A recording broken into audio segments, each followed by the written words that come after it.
सदर वन विभागाची पोलखोल मी RTJ news चॅनलच्या माध्यमातून उघडकीस आणत असून यापूर्वी इटोली भोगाव वन परिक्षेत्रामधील भोगाव वन परिमंडळातील कामाची पोलखोल केली होती आणि आता आपण जे खड्डे खोदलेले पाहता प्रादेशिक वन परिक्षेत्र अधिकारी कार्यालय परभणी अंतर्गत भोगाव वन परिमंडळ नियतन क्षेत्र भोगाव अंतर्गत केलेले तर या कामाची सखोल चौकशी व्हावी आणि संबंधितांवर कारवाई करण्यात येईल। भोगाव वनपरिमंडळात फक्त खड्डे, पण झाडे कुठे?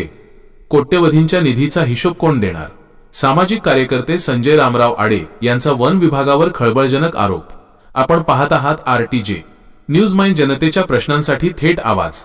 जिंतूर तालुक्यातील वन विभागाचा एक अत्यंत गंभीर आणि धक्कादायक कारभार आज RTJ न्यूजच्या माध्यमातून समोर येत आहे। भोगाव वनपरिमंडळ अंतर्गत भोगाव नियत क्षेत्रामध्ये शासनाच्या वतीने वृक्ष लागवडीसाठी लाखो ते कोट्यवधी रुपयांचा निधी मंजूर करण्यात आला होता, परंतु प्रत्यक्ष जागेवर पाहणी केली असता एक भीषण आणि धक्कादायक वास्तव समोर आले आहे। मुख्य सवाल, या ठिकाणी मोठ्या प्रमाणावर खड्डे तर खोदण्यात आले, मात्र त्या खड्ड्यांमध्ये वृक्ष लागवडच करण्यात आलेली नाही। मग प्रश्न उपस्थित होतो की शासनाचा हा निधी नेमका गेला कुठे? नक्की कामाचे स्वरूप काय होते? माहितीनुसार साधारण 3 ते 4 वर्षांपूर्वी वन विभागामार्फत भोगाव वजा इटोली रोड परिसरात वृक्ष लागवड मोहिमेअंतर्गत खड्डे खोदकाम करण्यात आले होते। या कामाचे उद्घाटन स्थानिक लोकप्रतिनिधी यांच्या उपस्थितीमध्ये मोठ्या थाटामाटात झाल्याची चर्चा आहे। वनसंवर्धन, पर्यावरण संरक्षण आणि हरित महाराष्ट्र अभियानाच्या नावाखाली हे शासकीय काम हाती घेण्यात आले होते। सामान्यतः अशा मोठ्या वृक्ष लागवड मोहिमेत खालील बाबींवर टप्प्याटप्प्याने खर्च केला जातो। प्राथमिक कामे, खड्डे खोदकाम आणि जमिनीची मशागत, खरेदी व वाहतूक, दर्जेदार रोपे खरेदी करणे आणि त्यांची सुरक्षित वाहतूक, मजुरी व मनुष्यबळ, स्थानिक मजुरांना रोजगार देणे, संगोपन, पाणी व्यवस्था, खते आणि रोपांची निगा राखणे, सुरक्षा, प्राण्यांपासून संरक्षणासाठी जाळी, फेन्सिंग आणि दीर्घकालीन देखभाल खर्च। परंतु प्रत्यक्ष ठिकाणी एकही झाड जिवंत नसेल तर मग या कोट्यवधींच्या खर्चाचा उपयोग नेमका कशासाठी झाला? जबाबदारी कोणाची? वन विभागातील अशा प्रकारच्या शासकीय कामांसाठी विविध स्तरांवरील अधिकारी थेट जबाबदार असतात। यामध्ये प्रामुख्याने 1. विभागीय वन अधिकारी DFO, 2. वन परिक्षेत्र अधिकारी RFO, 3. वनपाल फॉरेस्टर, 4. वनरक्षक गार्ड फॉरेस्ट गार्ड। काम मंजूर झाल्यापासून ते प्रत्यक्ष जागेची पाहणी करणे, मोजमाप मेजरमेंट रेकॉर्ड घेणे, खर्चाची पडताळणी करणे, रोपे जिवंत आहेत की नाही हे पाहणे आणि अखेर काम पूर्णता अहवाल कंप्लीशन रिपोर्ट सादर करणे ही या अधिकाऱ्यांची मुख्य जबाबदारी असते। अशा परिस्थितीत जनतेचे काही रोकडे प्रश्न आहेत। जर प्रत्यक्ष जागेवर वृक्ष लागवड झालीच नाही तर मग पूर्णता अहवाल कोणी आणि कसा दिला? या कामाचे कागदोपत्री मोजमाप कोणी केले? वरिष्ठ अधिकाऱ्यांनी कधी स्थळ पाहणी स्पॉट व्हेरिफिकेशन केली होती का, की फक्त कागदोपत्री काम दाखवून शासकीय निधी लाटण्यात आला? सामाजिक कार्यकर्त्यांचा गंभीर आरोप। जिंतूर येथील प्रसिद्ध सामाजिक कार्यकर्ते संजय रामराव आडे यांनी या प्रकरणावर तीव्र संताप व्यक्त करत गंभीर आरोप केले आहेत।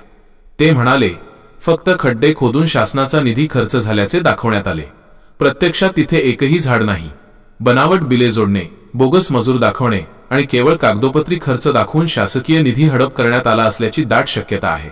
या संपूर्ण प्रकरणाची तात्काळ उच्चस्तरीय चौकशी झाली पाहिजे। स्थानिक नागरिकांमध्ये संताप।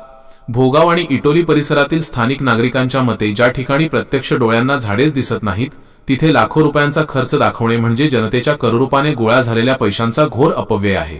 शासन पर्यावरण संवर्धनासाठी एवढा पैसा ओतत आहे, मात्र जमिनीवरील वास्तव याच्या उलट आहे। आता कारवाई होणार का? या संपूर्ण प्रकरणामुळे जिंतूर तालुक्यात एकच खळबळ उडाली असून आता सर्वांचे लक्ष पुढील मुद्द्यांवर लागले आहे। तत्कालीन वनपरिक्षेत्र अधिकाऱ्यांवर RFO गुन्हे दाखल होणार का? संबंधित निष्काळजी वनपाल आणि वनरक्षकांना जबाबदार धरले जाईल का? विभागीय वन अधिकारी या प्रकरणाची सखोल चौकशी करणार का?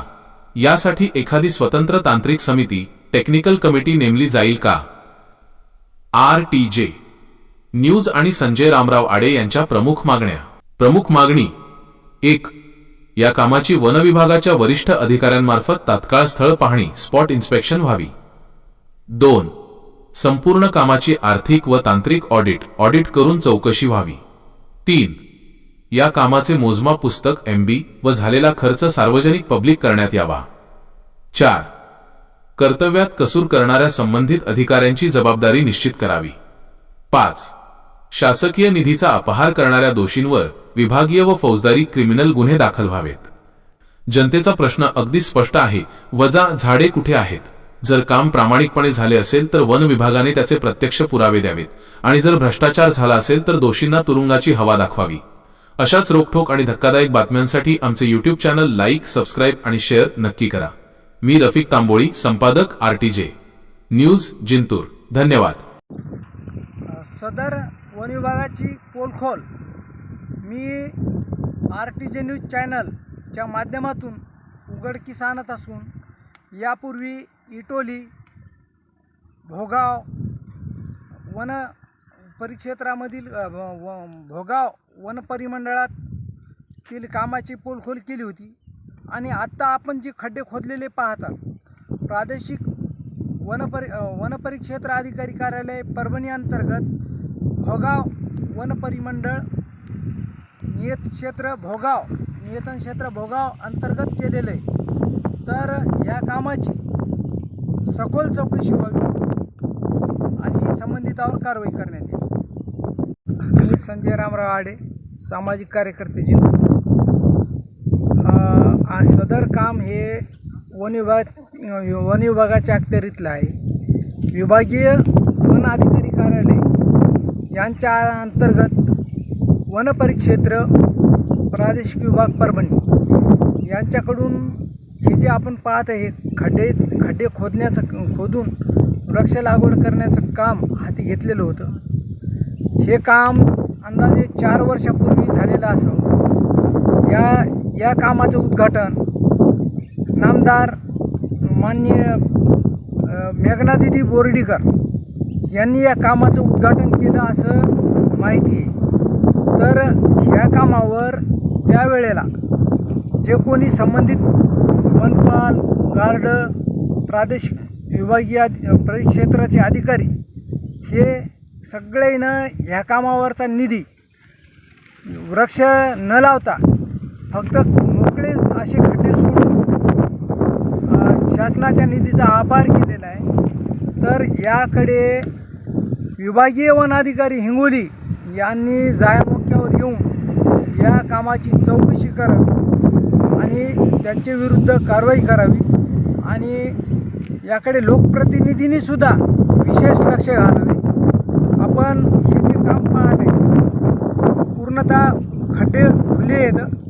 वन विभागाचा असा काही प्रकार आहे की जिथे वृक्ष जोपासले जातील तिथे वृक्ष लावलेले नाहीत आणि ज्या जागी वृक्ष जोपासले जात नाही, मुरुमय दगड आहे, अशा जागी यांनी खड्डे खोदलेले आहेत. तर अशा बाबीकडे सुद्धा वन विभागानं वरिष्ठ अधिकाऱ्यांनी याकडे लक्ष द्यावं आणि या कामावर हा काम इटोली भोगाव रोडवर, इटोली 8.5 किलोमीटर राहते आणि इथून भोगाव 4 किलोमीटर अंतर राहते. तर या कामाची चौकशी विभागीय वन अधिकारी यांनी जायामोक्यावर येऊन करावं आणि संबंधितावर कारवाई करावी, एवढी मागणी.